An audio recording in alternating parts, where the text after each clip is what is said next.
Hello everyone, this is Fantasy-esque and welcome back to Royal Clan and ClanGen, the Warrior Cats clan generator game. When we left off in the previous episode, we were taking a look at some friends in high places.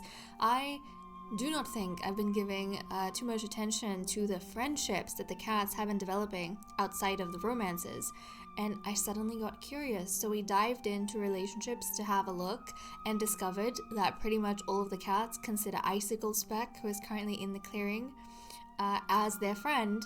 But Icicle Speck is very picky with these friends because he is only friends with cats in the king's court. So I thought that was very, very fascinating. And of course, we went out to patrol and we're keeping an eye on potential mentors for the 3 kittens who are going to be aging up into an apprentice on this next moon that we're going to skip. So let's, without further ado, dive into the leader's den. We now have 4 allies, which is amazing. 1 more and we will officially be in an age of peace. And what a merit that will be for King Fernstar, to be known forevermore as the cat, and the first king to bring us into an age of peace. But okay, let us roll the dice and see how things go. Okay, we got a 5 on the D10, so that's Ice Clan, and we have a 6 on the D8, which is Praising Ice Clan. So that's really good, and now let us go ahead and skip a moon. I cannot wait to see my kittens. At the gathering, King Fernstar informs Ice Clan's leader that Royal Clan apprentices idolize Ice Clan warriors and Ice Clan relations have improved, which is wonderful.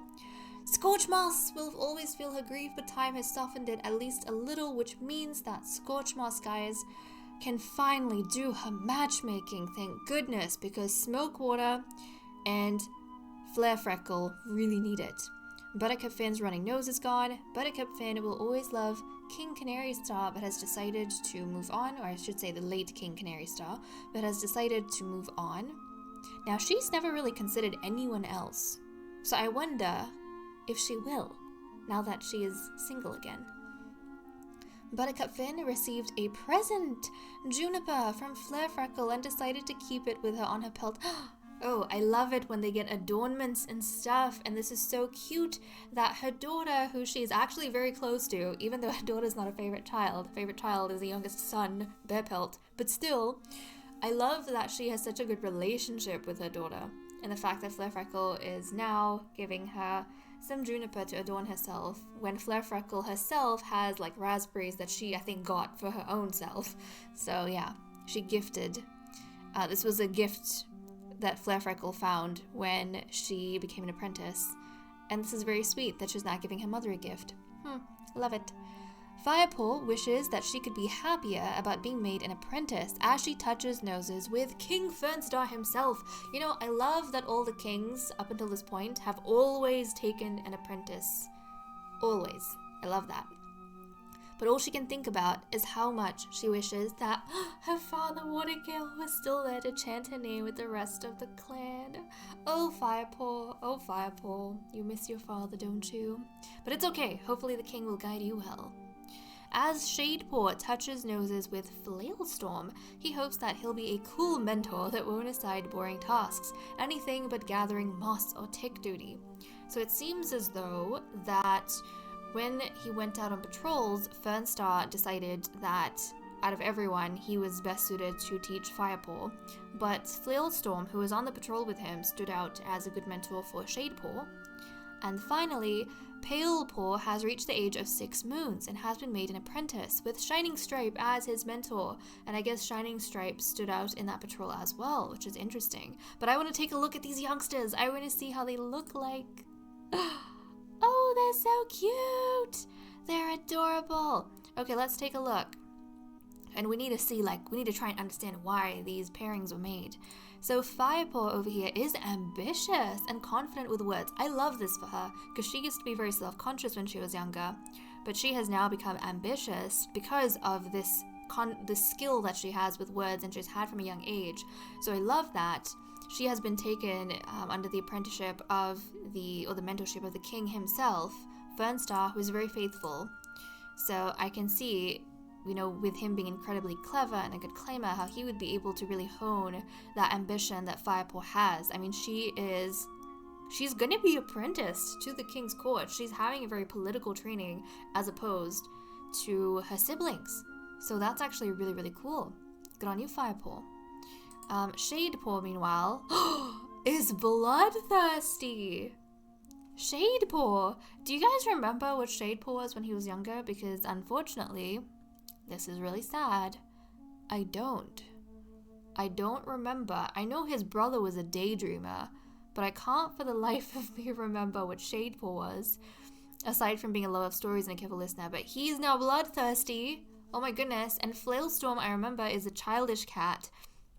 So actually, maybe the king kind of is seeing this very concerning and dark side to Shadepaw, and is hoping that Flailstorm will be able to curb some of this bloodthirst, will be able to maybe bring out like the playfulness in Shadepaw, instead of turning Shadepaw into a bit of a weapon.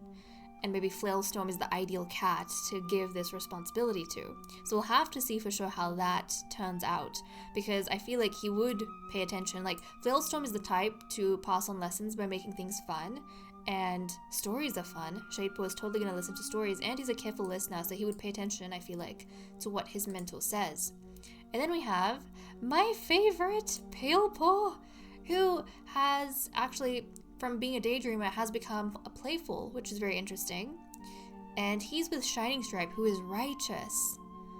So maybe the king feels as though Palepaw, he might be led astray, or he might become too casual of a cat without the right guidance. Like, yes, he's playful, but he also has potential, and maybe Shining Stripe as a righteous cat is the one to bring out this potential in Palepaw to do better than just have fun all the time. So it's interesting how different the siblings are and how they need to be balanced out. Like, Shadepaw needs more playfulness because he's so bloodthirsty, but Palepaw is too playful and he needs a little bit more seriousness and guidance.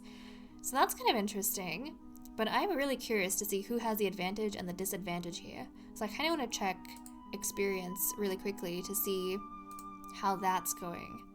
So Firepaw actually has the most advantage over here because her mentor, the king himself, has the most experience out of the three mentors, and the one that has the most disadvantage is actually Palepaw, because Palepaw is being mentored by Shining Stripe. So yeah, we're gonna have to see what happens with that, but I'm very, very intrigued by these youngsters and the matches that have been made. Fernstar has Shining Stripe. Actually, that's pretty cool. Shining Stripe was his former apprentice, so we actually have two generations of mentors within the same batch at this point. They're colleagues now. That's really cool. But Fernstar, he's obviously trained Shining Stripe before. Flailstorm has also mentored. He's actually, I think, briefly mentored. Oh, well, Wish Eye doesn't count. Wish Eye was a servant clan cat. But he's had he's briefly mentored one apprentice, which was Bearpelt on his last moon. But I don't think he passed much on to Bearpelt, and Shining Stripe doesn't have any experience with any previous apprentices at all. Palepaw's like his first. So, fascinating, fascinating. Definitely will keep an eye on these guys. But let's go back to the Medicine Cat Den. Smokewater is still trying to recover from his snake bite. Scorch Moss will always feel grief, but time has softened it. Smokewater was given Tansy as treatment for snake bite. Buttercup Finn's running nose is gone. Flare Freckle was given Tansy as treatment for shivering. And Buttercup Finn gathered a Bettany this moon. And oh, I forgot to take a look at Buttercup Finn. Oh, look at that! She has Juniper. That is so pretty. It's a little bit lost on her fur because she's a tortie, and I think that coloring gets a bit lost, as opposed to the raspberries that Flare Freckle has. Like, the red is so vibrant against a dark coat, it stands out. But still, I love that Buttercup Finn has that gift from her daughter. So, so cute. Okay, let us now check up on the relationships. King Fernstar tells Buttercup Finn, the royal physician, romantic stories of old. Okay. King Fernstar, Flare Freckle, and Icicle Speck had a nice talk while eating. King Fernstar and Icicle Speck bring each other prey. Crowpelt, the king's right hand, and King Fernstar himself noticed a cloud is shaped like a mouse. Crowpelt had a good dream about Shadekit. Scorchmoss and Firekit have a race. Firekit wins. That's really cute. So this was before the apprenticeship ceremony, some mother-daughter bonding time, sorry. Scorchmoss associates her favorite smell with Shining Stripe. That's interesting. Scorchmoss, who is our matchmaker, and is finally feeling well enough to actually do some matchmaking. Icicle Speck watches Buttercup Finn sort herbs as he chats about how her day has gone. Flailstorm is watching over Palekit.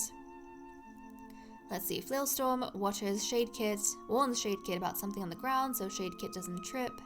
Shining Stripe said something the other day that made Smokewater nervous. Palekit compliments Smokewater's name. Shining Stripe helps his mother Buttercup Finn hide from a clanmate. Shining Stripe brings Buttercup Finn herbs from the medicine den for a headache. That is so sweet. It's a mother-son bonding time. He's being attentive to his mother. And then Buttercup Finn moved on from the late King Canary Star. Bearpelt hit Shining Stripe on the face with his tail while passing by. Flare Freckle sees her mother Buttercup Finn put something back where it belongs. Flare Freckle, Buttercup Finn, and King Fernstar had a nice talk while eating. Bearpelt wants to ask a clanmate to eat with him, but they're busy with Flailstorm. Firepaw, so they had the apprenticeship ceremony at this point. Firepaw asks her brother Palekit to watch her fresh kill so she can go to the dirt place. Okay, they're probably having their ceremonies like one after the other. Obviously, Firepaw had his first. Shadepaw is happy to run into Scorchmoss today, so some mother-son bonding time. And Palepaw knows that Firepaw just lied. Interesting. So I wonder, did she not go to the dirt place? She told Palekit to watch her food, watch her food so she can go to the dirt place, but then she didn't actually go to the dirt place, so where did she go? I don't know. But okay, that's what we have for the events. Let me cut the recording here and we'll continue with the cat list. Okay, let us go ahead and take a look at the cat list. First up, we have loyalties where nothing has actually changed, so nothing to report on this front. I did take a scan of the relationships and I noticed something interesting, guys.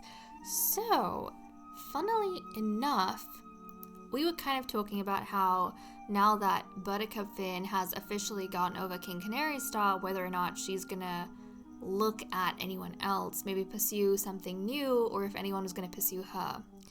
And guys, something has happened. So, actually, King Fernstar and Buttercup Finn have started becoming interested in one another. And I don't know if you guys remember, but King Fernstar was telling Buttercup Finn romantic stories of old, and that has significantly increased his interest in her, and Buttercup Finn has been reciprocating. So if we jump to the matchmaker just to take a look at these two, Fernstar and Buttercup Finn, look at that. I mean, Fernstar considers Buttercup Finn a friend, and he, after telling those stories, really started noticing her. And Buttercup Finn, she doesn't view Fernstar as a friend just yet, but she kind of liked hearing those stories from him, and for the first time in a long time, ever since her mate died, she's actually feeling an intimate sort of connection with someone, and it's King Fernstar. So I find that very fascinating. But guys, Buttercup Finn has a type. She has a type. This girl only goes for kings. She is only made to be consort, which I find hilarious. But that's it. I mean, yes, she was picked by the first king. She didn't like him initially, but she quickly fell in love with him. But after him, I was wondering, who? And the who ended up being the current king. So that's fascinating. Out of everyone she could have picked, it was the current king. Though I suppose Fernstar approached her, but still, she has consort aura or something like that. But that was very entertaining. So that's the only change that I saw regarding relationships. But of course, the cats that we want to matchmake between are going to be my beautiful lady Flare Freckle and Smokewater. So finally they get some mediation. I want to see what's going on in their minds.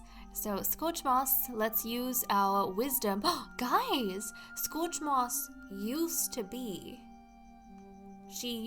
calm, and now she's become wise. I wonder if that's following the death of her mate, Watergale, and in her grief, maybe she gained wisdom, and coming out of that, she is no longer as calm as she used to be, but she is more wise.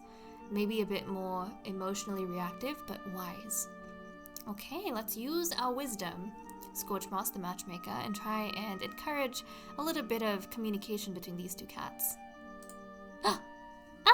Okay, so comfort, romantic interest, and trust was increased, dislike decreased. I love this.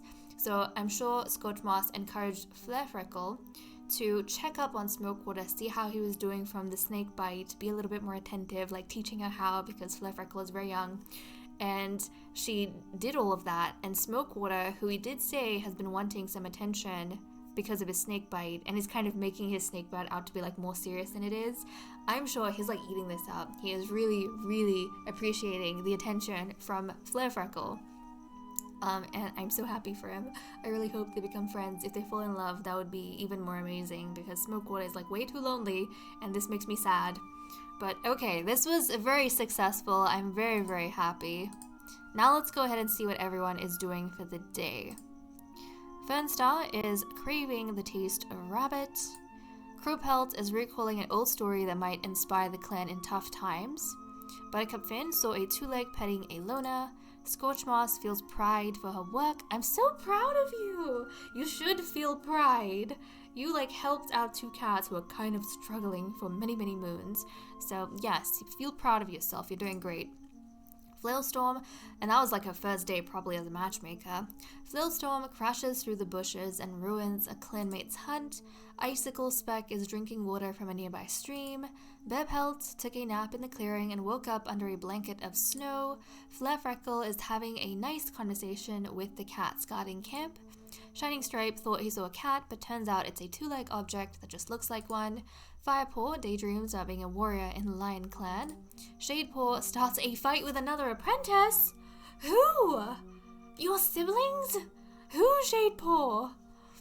And Palepaw is upset Scorchmoss said he was wrong during an argument. Okay, we know who. We know who. So basically, Shadepaw started a fight with his younger brother, and then his younger brother is the one who got in trouble from their mother, and he's upset at her because she said he was wrong for starting that fight because he gets overly playful. But Palepaw's like, it wasn't even me, it was Shadepaw, he started the fight. Oh my goodness, so dramatic between these youngsters.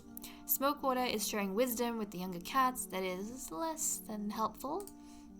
And that is all that we have for these guys. So let me cut the recording here and we'll continue with the cat list.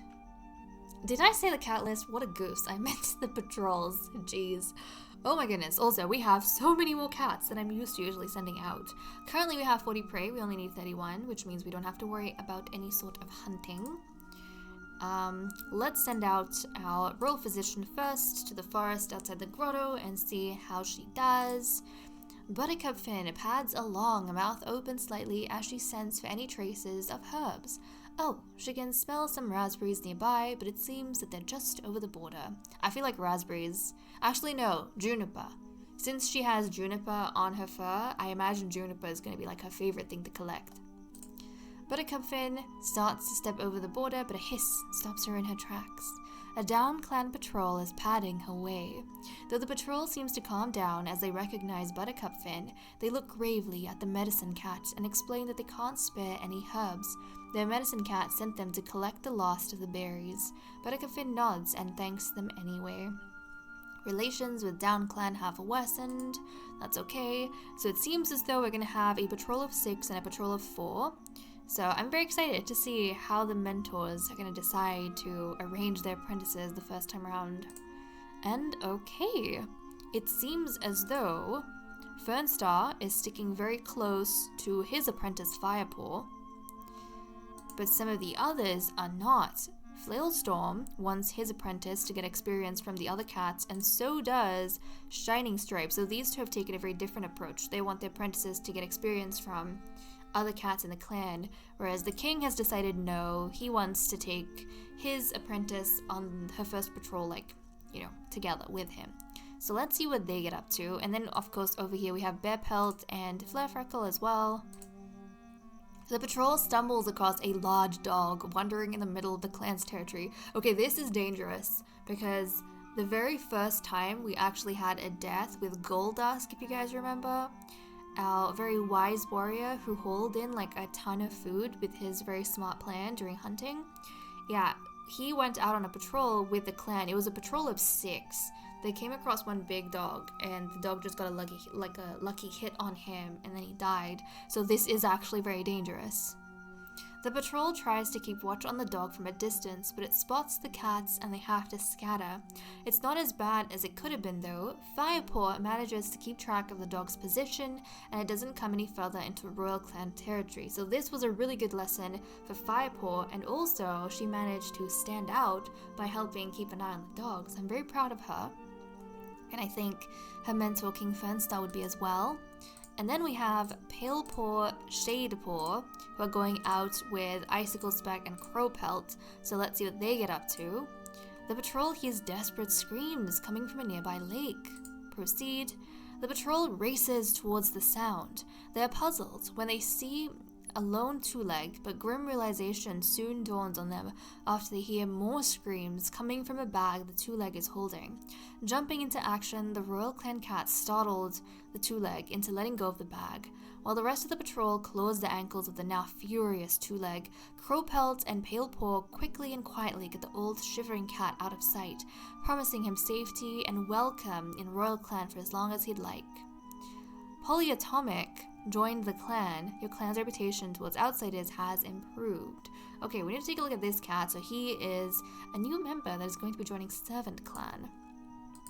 So I feel like that would have been quite interesting for our two boys, Shadepaw and Palepaw, who were fighting with each other earlier, but somehow managed to, work together to manage to get this cat into Servant Clan.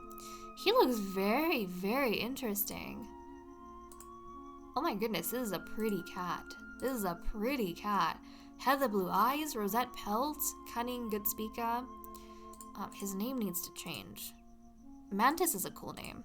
It's gonna be Mantis, but yeah, he's got a beautiful coat. Oh my goodness, those genetics. But he is gonna be sent over to Servant Clan over here with the rest of the cats who are serving us, of course. And oh look, Shadowkit and Creekkit have aged up into kittens. Very, very, very cute. Okay, so that is all we managed to get done for patrols, but I think in different ways it was very, very fascinating. All of the apprentices actually had like super exciting patrols where like things were happening, they had to kind of fight, battle it out. So that was really, really fun for them, I'm sure. Not every apprentice manages to have like a really exciting first patrol, but all 3 of them did. And I think for the brothers especially, this probably helped get like a lot of the energy out. So hopefully, next moon they won't fight as much with each other. But okay guys, with that said and done, I'm gonna leave off here. Thank you so much for watching. I hope you all enjoyed, and I will see you all next time. Bye bye.